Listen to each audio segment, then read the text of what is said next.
자, 계속해서 보시면 혹견 일파 병정 상금. 자, 간목이 자 수럴 입장에서 혹 일파 한 무리죠. 무리가 병정화가 이렇게 막 무리가 있어요. 그래서 상금 경금을 극을 한다. 병정이 있어서 이렇게 극을 하는 경우 이런 경우는 불가 뭐뭐에 불과하다. 가도 사문 가도 가짜 거짓과 거짓의 도 기를 추구하는 사문.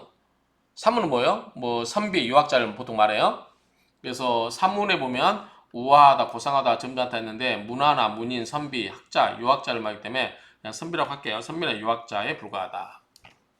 그러니까 가짜 길을 가는 사문에 불과하다. 가짜 길을 가는 유학자에 불과하다. 왜 그럴까요? 자, 관이 우리가 그러니까 경금이 뭐예요? 경금은 관이잖아요. 그래서 간목에서 경금이 잘 쓰이면 좋은데 병정화가 너무 많아요. 그래서 병정화가 와서 뭐예요? 경금을 상하게 해버렸어요. 관이 깨져버린 거죠. 그러면 제대로 된 관이 아니다. 그럼 제대로 된 관이 아니면 뭐죠? 뭐 관직도 뭐 있다가 없다가 막 이런 식이 될 수 있잖아요. 그렇기 때문에 그런 의미로 가도사문 아닌가 이런 생각이 들어봅니다. 그런데 유임계, 자, 또 임수와 개수가 또 있어요. 그래서 파료병용, 이걸 또 극을 해버려요. 그러면 경금이 살아나겠죠. 그렇죠? 그렇다 하더라도 기회지류, 놀고 예술을 좋아하고 풍주를 즐기는 그러한 것에 불효하다. 왜 그럴까요? 금생수가 이렇게 흐르겠죠. 관인상생으로 가잖아요. 관인상생으로 가기 때문에 뭐예요? 관을 관의 기운을 빼가지고 나를 생해주는 걸로 가기 때문에 좀 즐긴다 이런 의미가 될까요? 그래서 기능이라든가 예능 이쪽으로 갈 수 있다 그런 의미 같아요. 무임계 파와 만약에 임수개수가 없어서 병정을 깨뜨리지 않는데 지우성화국 와또 밑에 불바다가 돼요. 그러면 경금은 녹아버리겠죠? 그러면 곧 뭐냐면 위고우지목이라 고후 말라 비틀어지고 썩은 거죠. 그러한 목이 돼버린다. 그렇죠?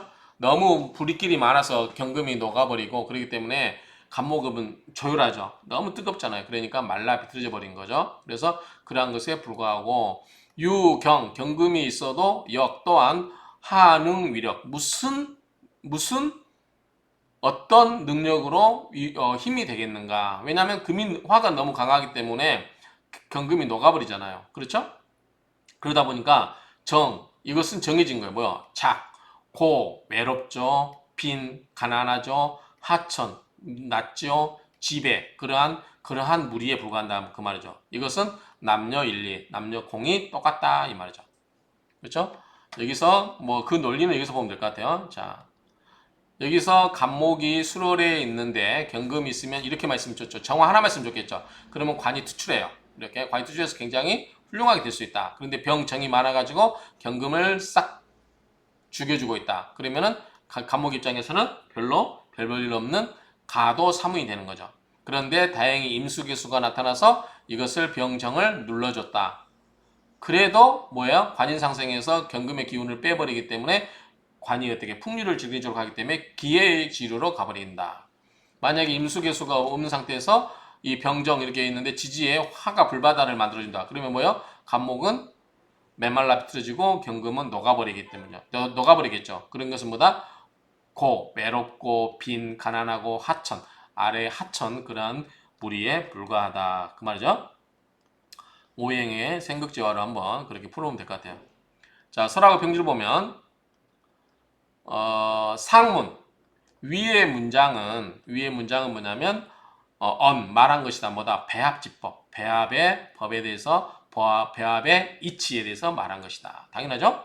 오와 오행이 어떻게 배합되냐에 따라서 다를 수 있다는 거죠. 비록 용, 병, 정, 병화와 정화를 쓴다 할지라도 필수 반드시 경, 위자, 개수와 경금으로서 위자, 보자를 삼아야 된다. 그 말이죠. 경불가결, 경금은 불가결하다. 없어서는 안 된다. 부족해서는 안 된다. 그 말이죠. 또는 찌그러뜨려서도 안 된다.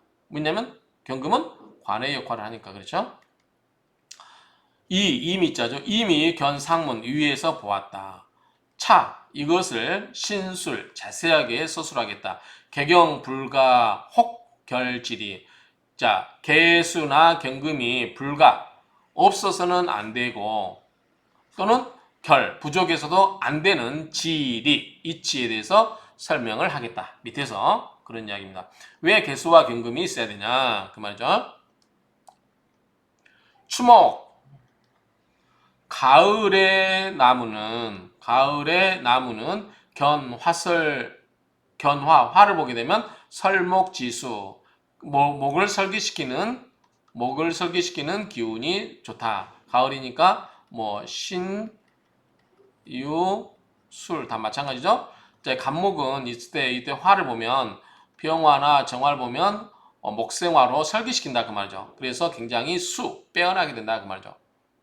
목비당황 목이 비당황 당연히 가을철에 목은 약하잖아요. 그래서 비당황 이 왕한 시절이 아니죠. 당황절이 아니기 때문에 불가 뭐뭇에 불과해요. 가도사문 가짜의 길을 걷는 그러한 선비에 불과하다.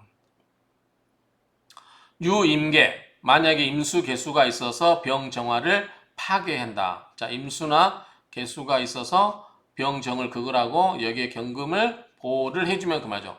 임계수가 병정을 깨뜨리고 그리고 이호 지켜요. 뭐다? 경금을 지켜주면 역 또한 불가 뭐였냐면 기해지류 앞에 나왔죠?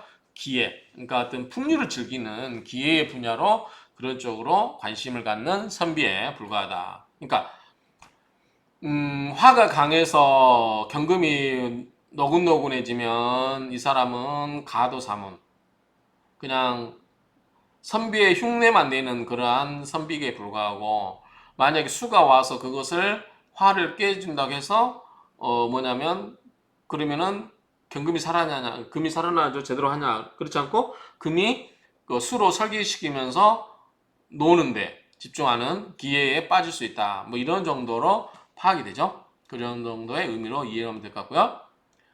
약 만약에 무임계파와 만약에 임수개수가 없어서 간목 있고 수를 있고 경금 있고 병정 있고 그 다음에 임수 개수가 이렇게 있는데 임수 개수가 없어서 없고 이게 임수 개수가 없고 밑에가 화 불바다를 만들어줘요. 그러면 어떻게 되냐면 우지성 화국 그러니까 인호술 뭐 이런 게 있죠. 인호술 화국이 되면 그 말이죠. 네, 곧 뭐냐면 시 고우지목이라 말라 비틀어지고 썩어 빠진 그러한 나무가 되고 수유 경금 비록 경금이 있다 하더라도 무소용지 그것이 쓸모가 없다는 거죠. 쓰임이 없다는 거죠.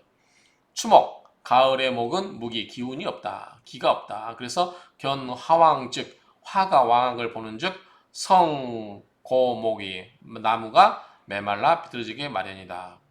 그러므로 추목지용 가을의 나무의 지용 쓰임은 필수 반드시 선유개수윤기근 자 개수가 있어서 윤기근 그 뿌리를 적셔주고 있어서 생명을 유지시켜주고 있어야 되죠.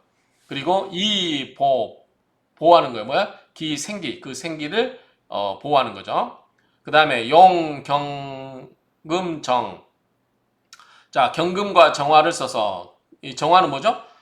예리하게 만들어주는 거라 했죠. 그러니까 수들과 같은 거야. 그러니까 경금을 예리하게 만들어주기 때문에 경금과 정화를 써가지고 제거해요. 제거한다. 조잔 시들어서 말라 비틀어진 그런 잔가지들 지지역 그러한 가지와 나뭇잎들을 제거해 주는 데 쓴다. 병화는 조와 기후 그 기후를 조화시켜 준다. 바야흐로 성 유용지목 그러면 바야흐로 뭐가 이루어진다? 바야흐로 성 이루어진다. 뭐가 유용지목 쓸모가 있는 나무가 된다 그 말이죠. 약 만약에 무리가 견일파 병정 병화와 정화가 무리가 있다 그 말이죠. 그러면 또 하소용호 어디에다가 그것을 쓰겠느냐 그 말이죠.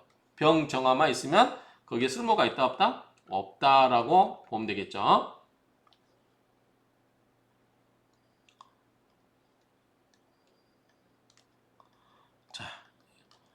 여기서는 간단히 이야기하면 그거예요. 자, 가을철에 감목의 이 수월, 이 가을철에 나무는 다 말라 비틀어지고 성장한 거기 때문에 이제 쓰임을 갖기 위해서는 따듬어야 된다. 따듬는 게 뭐다? 경금이 있어야 된다. 그런데 경금은 기본적으로 정화 하나가 있어서 이렇게 있는 구조가 가장 좋은데 여기에 병화까지 많이 있어서 경금을 너무 지나치게 크게 해버리면 이게 관이 된다 안 된다? 관은 관이지만 사도, 가짜의 길을 가는 사무이 된다. 가도사무이 되고 만다. 그래서 혹시 이거를 임수나 개수가 와서 이거를 꺼주면 병화나 정화를 지켜주면 꺼주고 죽이고 경금을 지켜주면 좋냐라고 했을 때 경금이 금생수로 이렇게 흘러가죠. 그러니까 노는 걸 좋아하는 거, 자기 기운을 설계시키는 거, 풍류를 즐기는 걸 좋아하는 기회로 가버린다. 만약에 이게 없고 이 병정화가 있는 상태에서 지지가 인옷을 화구라든가 화국이 돼버리면 이게 노골노골 녹아버리죠. 그렇죠? 그럴 때는 뭐냐면 외롭고 가난하고 하천 그러한 무리에 불과하다. 그렇죠? 만약에 여자라면 남녀가 동일하다기 때문에 이럴 때는 어떤 남편을 만난다? 좀 무력한 남편을 만날 수 있다. 이렇게 해석하면 되겠죠. 무력한 남편을 만날 수도 있을 것이다. 뭐 이 정도로 정리하면 될 것 같습니다. 이제 응용한다면 그런 의미로 보면 되고, 그래서 왜 개수가 필요하냐면 개수는 나무의 뿌리를 적셔 주어서 뭐다? 생기를 보존하는 거고, 그 다음에 경금과 정화가 필요한 것은 그 위에 말라 비틀어진 가지들 전부 싹둑싹둑 잘라내고 그 자리에 다음에 생명이 생겨날 수 있도록 마련해 준다. 그런 의미로 이해하시면 될 것 같습니다. 이상으로 마치겠습니다.